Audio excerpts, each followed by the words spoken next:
Hello বন্ধুরা, আজকে তোমাদেরকে দেখাতে চলেছি ফেন্ডি শাড়ি। ঠিক আছে, তোমরা দেখো কতগুলি কালার এসছে শাড়ি। ঠিক আছে, আজকে দেখো ফেন্ডি শাড়ি কালার তোমাদেরকে দেখাচ্ছি। দেখো কালারগুলো আগে দেখে নাও। দেখো কালারগুলো, লোকনাথ বস্ত্র ঘাটিতে এসো, দেখ কালার দেখে সামনের দিকে এসে নিয়ে যাও। যদি মোবাইলে না বুঝতে পারো, দুর্গাপুর 11 দেশবন্ধুনগর কলোনি।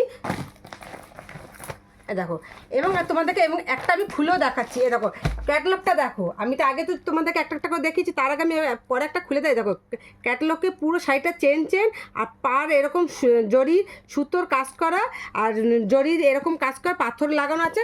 ক্যাটালগ দেখাচ্ছে, এছাড়া শাড়িটাও দেখাচ্ছে। দেখো শাড়িটা দেখো এরকম শাড়ি, আর সাইডগুলো এরকম ডিজাইন করা আছে। আর পুরো শাড়িটা এরকম, পুরো শাড়িটা এরকম চেন লম্বা লম্বা চেন আছে, আর এরকম পাথর বসানোর মতন আছে। যার যেটা পছন্দ হবে অবশ্যই এসে নিয়ে যাও।